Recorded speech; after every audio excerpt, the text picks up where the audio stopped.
Bonjour, monsieur Roger Daché. Bonjour, Qui êtes-vous? qui suis-je? Alors, j'ai passé une grande partie de ma vie à faire de la médecine et même à l'enseigner. Et ça a été une passion vraiment importante pour moi. J'ai tout enfant voulu être médecin. Je n'ai jamais eu d'autres projets. Et ça a été une grande satisfaction professionnelle. Mais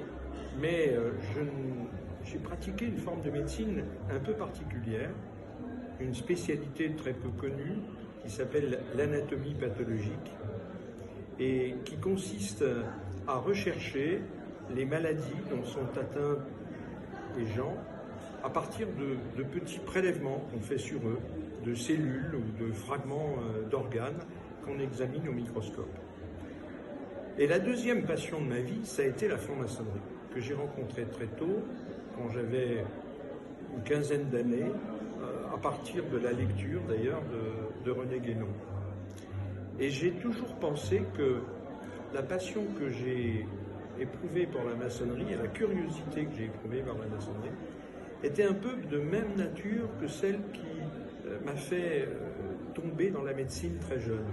C'est-à-dire le désir de comprendre dans le détail le pourquoi des choses. Et quand j'ai découvert l'univers maçonnique, d'abord j'ai été aussi passionné que quand j'ai découvert la médecine, et puis immédiatement j'ai voulu comprendre tout dans le détail. Et je ne me suis pas contenté de me laisser porter par la maçonnerie, par ses rituels, par sa convivialité. Bien sûr, c'est essentiel. Et puis j'ai rencontré, grâce à elle, grâce à la maçonnerie, des gens que je n'aurais certainement pas rencontrés par ailleurs. Mais d'emblée, j'ai voulu comprendre dans le détail pourquoi elle était comme elle était, d'où elle venait, comment elle avait évolué, quels étaient ses ressorts intimes. Et c'est pour ça que j'ai consacré une très grande partie de mon temps à ce qu'on appelle la recherche maçonnique, c'est-à-dire bien sûr l'histoire, mais aussi le désir de comprendre en profondeur ce qu'on pourrait appeler la mécanique, le ressort intime de la franc-maçonnerie. Et tout cela, je m'y consacre depuis bientôt 45 ans. C'est ce qu'on retrouve dans l'obédience dont vous êtes le grand maître et qui quelque part travaille fortement sur l'histoire, sur la découverte de où nous venons. Alors depuis maintenant plus de 40 ans, je suis membre de la Loge nationale française, qui s'appelle aujourd'hui les Loges nationales françaises unies, mais c'est la même obédience, qui a simplement changé un peu son nom, et qui a été fondée en 1968. C'est-à-dire qu'elle a été fondée à une époque où il y avait très peu d'obédiences en France. Et elle faisait partie des 8 ou 9 obédiences qui existaient encore au début des années 2000, et pas davantage. C'est une petite obédience qui a toujours souhaité le demeurer, qui n'a jamais voulu croître exagérément et qui a comme particularité d'avoir en effet accordé une très grande importance à l'histoire, en ce sens que c'est une obédience maçonnique, donc on y fait de la maçonnerie, l'objectif c'est l'initiation maçonnique, mais le fondateur, qui était mon maître, mon père spirituel, René Guilly, René Desaguliers, a été un des grands historiens de la maçonnerie de l'après-guerre. Et c'est lui qui m'a fait comprendre que si on ne s'intéresse pas au moins un peu à l'histoire de la franc-maçonnerie, quand on est franc-maçon, et même si on n'est pas passionné par l'histoire habituellement, si on ne s'intéresse pas un peu à l'histoire de la maçonnerie, on passe à côté de certaines clés pour la comprendre, parce que c'est une histoire complexe et qui a souvent été mal racontée.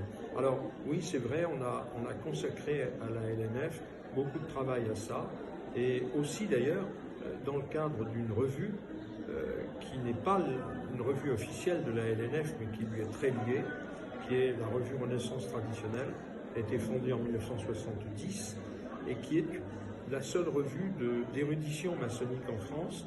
Et en tout cas, elle est reconnue comme telle par les spécialistes anglo-saxons.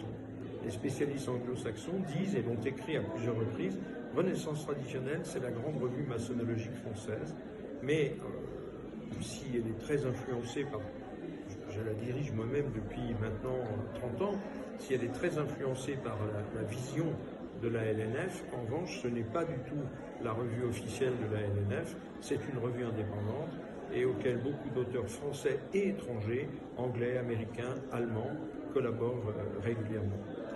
Vous êtes aussi auteur. Et une question.